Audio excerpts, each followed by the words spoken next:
شوفوا الله يبارك، شوفوا هذه يا بلادنا، هذه يا بلادكم. كيما نقول لكم مرحبا بكم كاع كيما راكم، من الشرق للغرب، من المغرب حتى المشرق، من لوسياني حتى كندا وامريكا وكاع. مرحبا بكم كاع.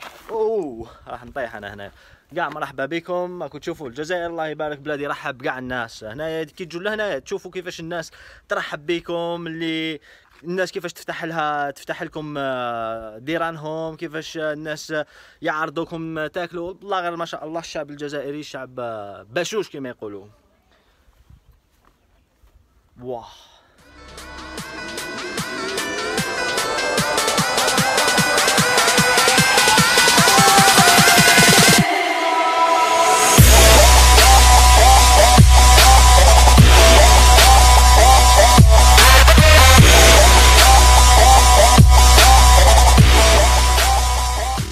تدي معلومات بالتدقيق. انا عطيتك شغل لمحه، راني فاهم، عطيتني اهم الاشياء والله. يعني شغل سما باش تعرف روحك انت لوين جيت. راك جيت لمدينه رومانيه.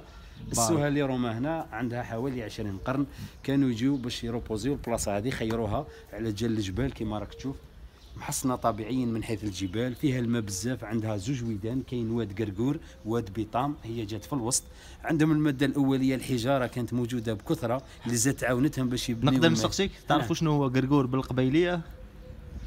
والله ما عنديش معلومه. انا نقصر برك. معليش اللي يعرف قرقور. لا اللي يعرف شوف هو كاين هنا عندنا هذا واد قرقور، وكاين بلاصه اسمها قرقور في كوتي دي منا خارجه سطيف حوالي 30 كيلومتر ولا. بارك الله فيك. نبداو الرحله نتاعنا من هنا. الرحله تاعكم الاحسن شوفوا بداو بالمتحف. نبداو بالمتحف. الماكيت تم تبريزونتي السيت لتحت. فهمني كيف باش تشوف المدينه الرومانيه في الماكيت، ومن بعد تهبطوا الموقع الاثري. بارك الله فيك. نبداو من هنا خوتي. شاي شو تيجي؟ 80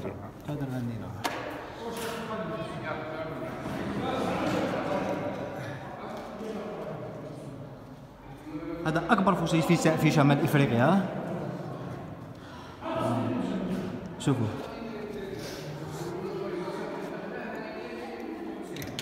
كانوا عندهم كيما تاعي هذوما، كنت تشوفوا البلاستيك هذوما.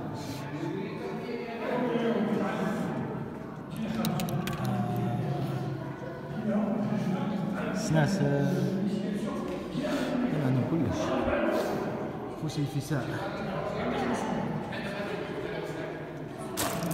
اوبا اني كسرت معليش كاع واش كسرت هنا.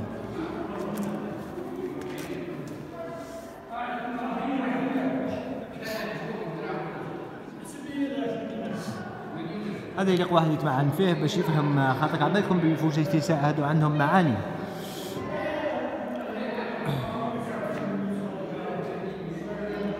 هذه هي تحفيفة تاع عام دقيوس.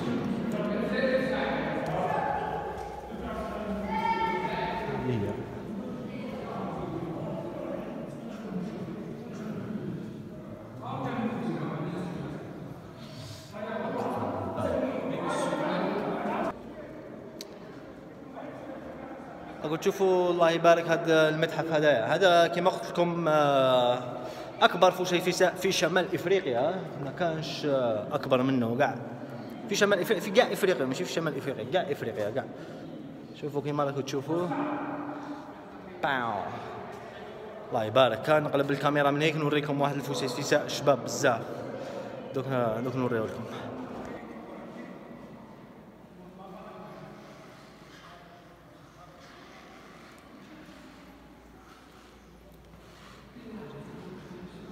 هاي اللي وين كنا في الاثار، هذيك الاثار راكم تشوفوا فيها كاع مدينه. مدينه كاين زوج. علاش قلت لكم قبيله كاينه وحده وثنيه، كاينه وحده وثنيه وكاينه وحده تاع المسيحيه. شوفوا الفوسيل فيساء هذا لازم واحد اللي يفهم فيهم باش يفهم يدير لنا ترجمه، خاطر عندهم معاني.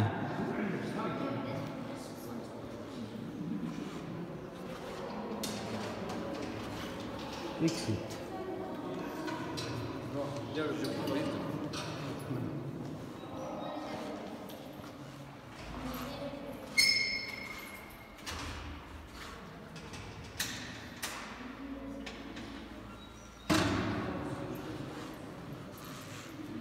فوسيل فيساء.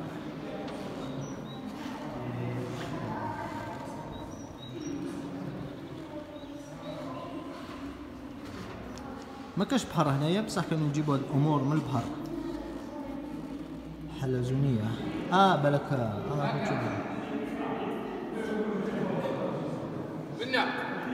المهم خاوتي نخرجوا من هاد المتحف. يلا تعرف باللي ماشي اوروبيا.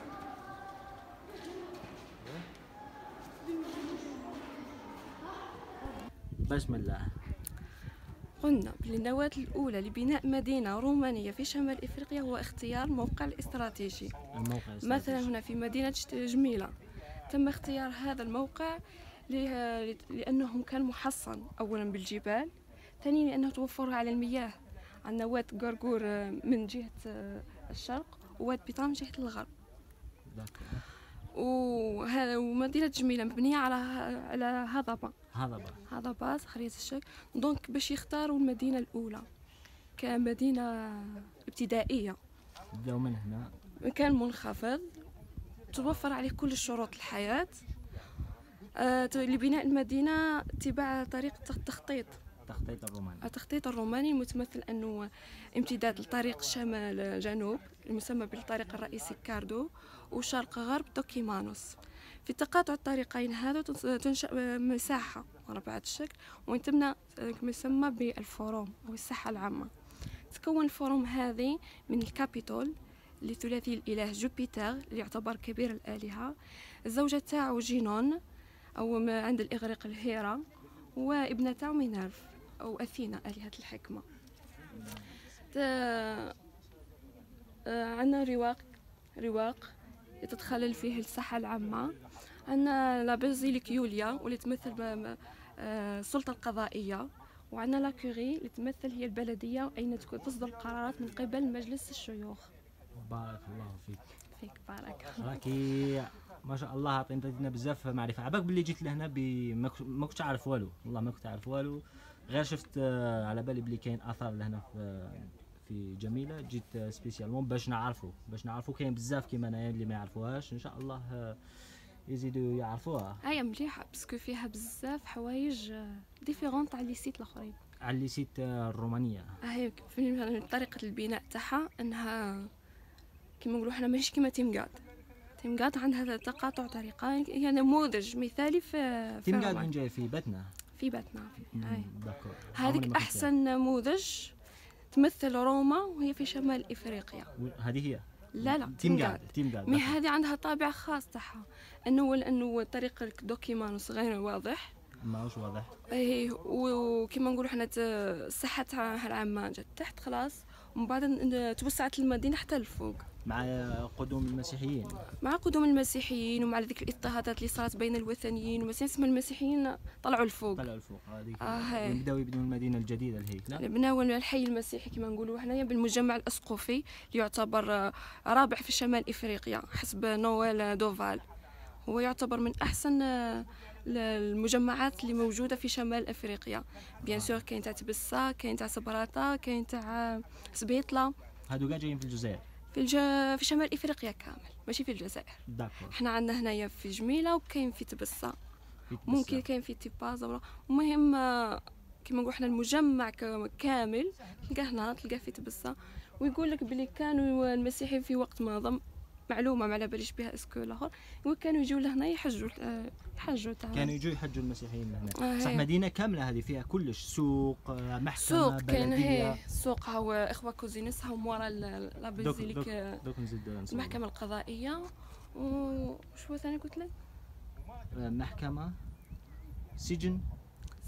ومن المحتمل يقول لك كاين سجن لهيتك، مي لي زاركيولوج يقولوا لك ممكن يكون ستوكاج تاع لي مارشانديز. مين كانوا يجيبوا لا مارشانديز غير من الفلاحه هنايا؟ بيان سور كانوا هذو كامل اراضي عباره عن ضيعات. هذاك واش كانوا يديروا الزيتون، كانوا يديروا الكروم، كانوا واش يسحقوا كلش. وكاين مثلا كيما نقول حنايا السوق الخارجيه، يجيو من البلايص خلاف ويجيو يديروا كيما حنا عندنا هذاك السوق المارشي الكبير هذاك. لانه الساحه العامه المنشأ تاعها كانت عباره عن سوق. اول مره كي نشأت في روما كانت عباره عن سوق، كانوا يبيعوا فيها يبيعوا فيها الحوت، يبيعوا فيها الخضار، ومن بعد جات الفكره انه علاه واش باش الناس تدخل من برا نديروا لها ابواب، من ثم اتسعت ولات كبيره. نقولوا كي شافوا المجتمعات كبيره قالوا نديروا كابيتول قدامها، ثم جات الفكره الاخرى تحولت هذيك ساحه السوق الى الساحه العامه. سبحان الله. بارك الله فيك. وفيك بارك. ربي يحفظك الاخت. انا نزيد نكمل طريقي. شكرا لك. ربي يسترك. حتى لهنا وين وصلت الفيديو تاع اليوم. ما تنساوش تدهونا باللايك الكومنتار، ان شاء الله يكون عجبكم. وريت لكم المتحف الاثار، والاخت الله يبارك الاركيولوج شرحت لنا كاع الموقع الاثري. حبيت نقول لكم صحة رمضانكم، وحبيت نسلم على ولاد حومتي اللي ما شفتهمش، ولاد رويش وواد كنيس الوزيز لوساندي. صحة رمضانكم كاع، ان شاء الله تصوموه بخير ونعمة. زهونا، بارطاجيو، نشوفكم في فيديو جديد.